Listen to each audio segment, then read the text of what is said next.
Good morning, good afternoon, good evening, YouTubers. This is Jerry Diamond with How to Get Out of Babylon. And this is a variation on the old Indian trick.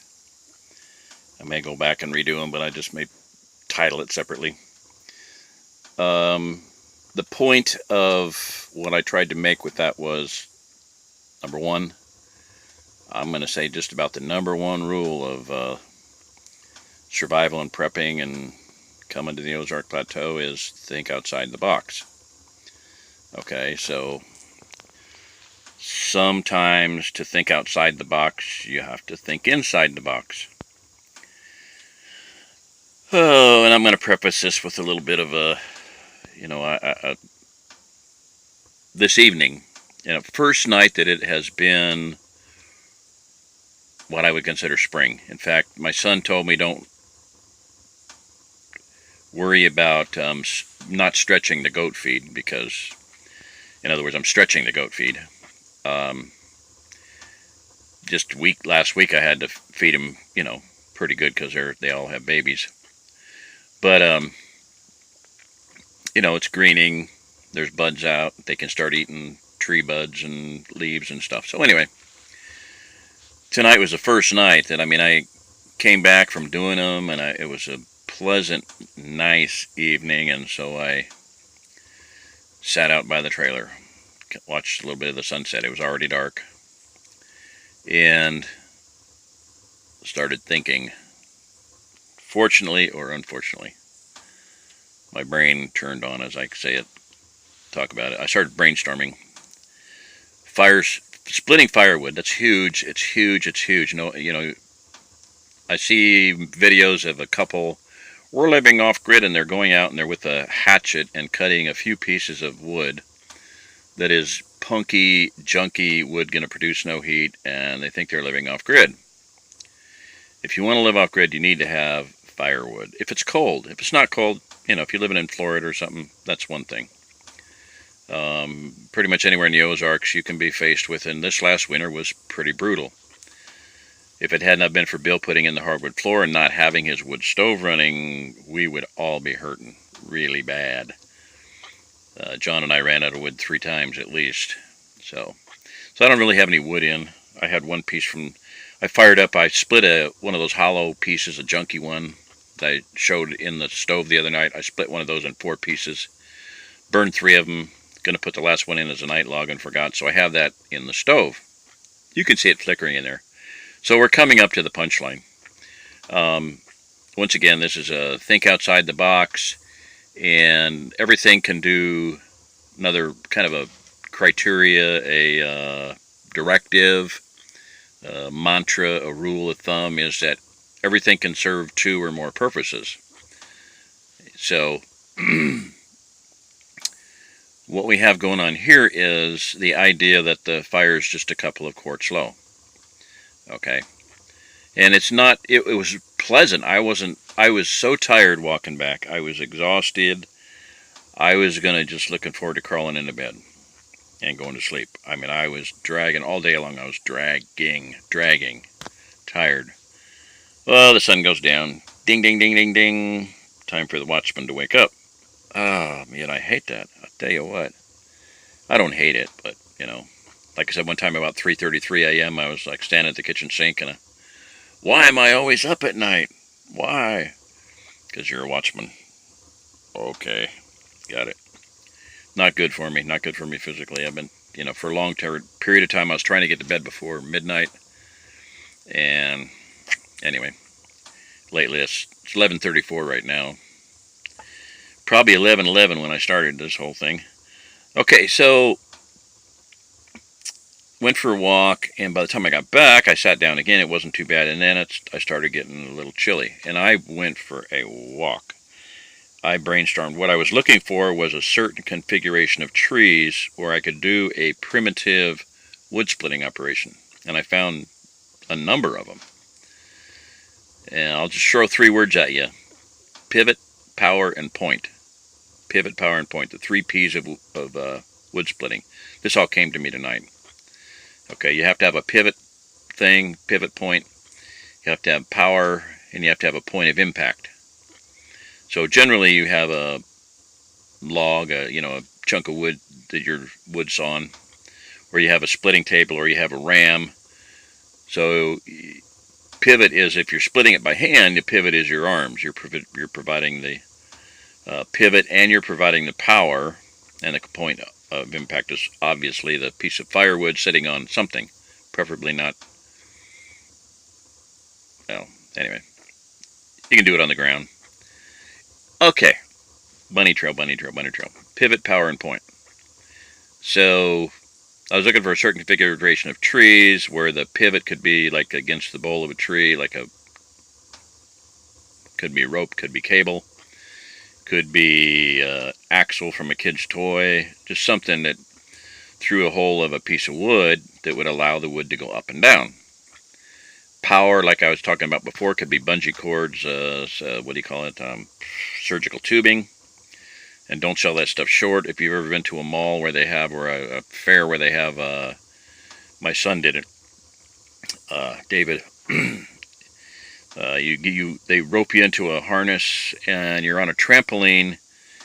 You're bouncing up on a trampoline, and then they have this thing that raises you up, and you can do, I'm saying probably a 30 or 40 foot jump up in the air. Somersaults, a whole 9 yards. It's all rigged for that. So your bungee cord / surgical tubing, some stretchy thing. Spring would work. That's your power. That's allowing the impact of the head, which is basically, it's run by manpower because you're pulling it down. You're physically slamming the thing down into your piece of firewood.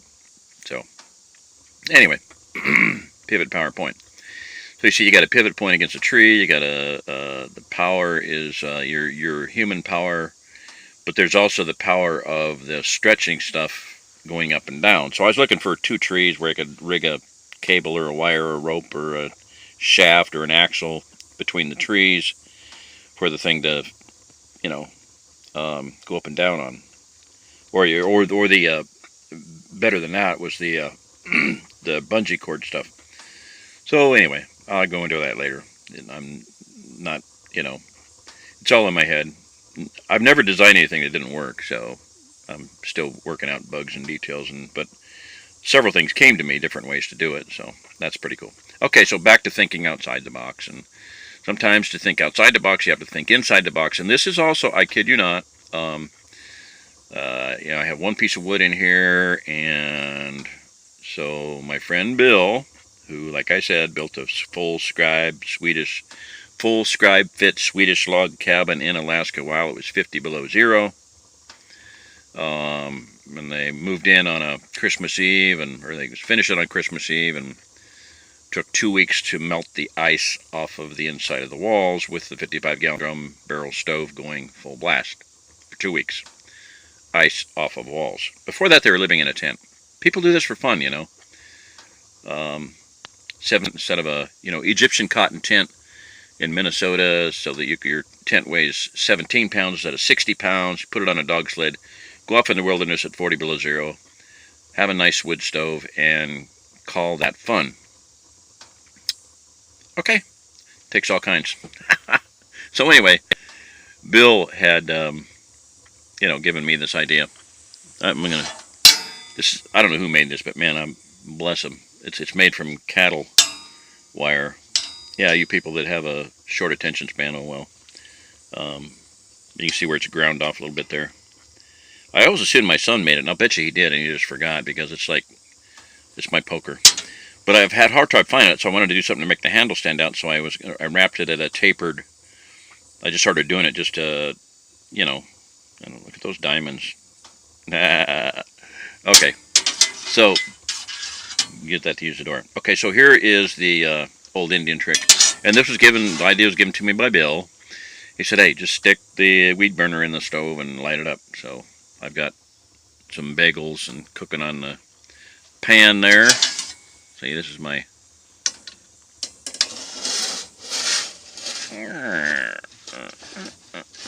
you'll notice there's no wood on my wood rack up there. And I have a most important piece of equipment, a welding glove. Come on, what's wrong with this thing? Looks like it's froze up. I don't know if it's going to work. Alright, so I have a welding glove on my thigh, hoping that the pan doesn't tilt and burn my leg. And I'm going to check my... Ah, ooh, ow, ow, ooh, I should have used both gloves. Yeah, they're getting there. Toasty, toasty. Froze up. Oh, no. Now it's... Okay, it's working again. I don't know what the deal is. So anyway, this was Bill's idea, and of course, like I said, somewhere back in the 30s, he said has some Cherokee back there, so that, you know, using the Indian instead of Native American, that's his choice of terms, as it was with my other friend who used 2 quarts of oil to get the fire started when it's wet. Old Indian trick. So anyway, all right, so this is Bill's suggestion and idea. Not tonight. It was in the back of my mind. Actually, when I came back here and I got cold, I was like, okay, I am too dead beat, tired, exhausted, and I'm not feeling good to go get wood. So here we go. Whoa, Smog the Dragon. I've got the weed burner underneath that piece of wood. And like I said, this lever here fires it into, I don't know what we call it, nitro. It's the nitrous oxide of weed burners. My sons didn't have that, and I like it. So.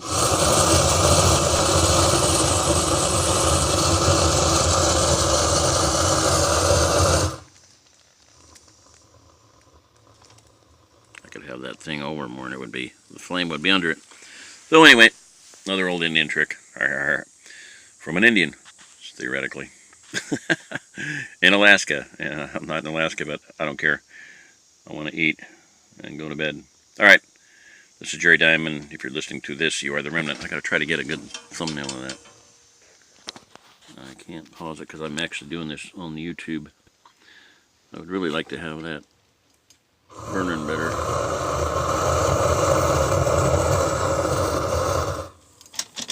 Maybe I'll bring this out. Stop bumping the thing. What you don't want to do is drop the torch and have it fall out while it's going full blast like that.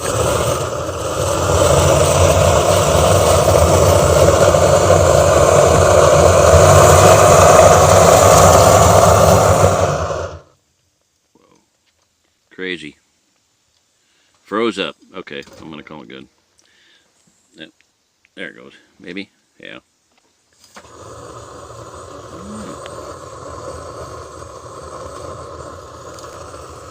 Wanted to get a...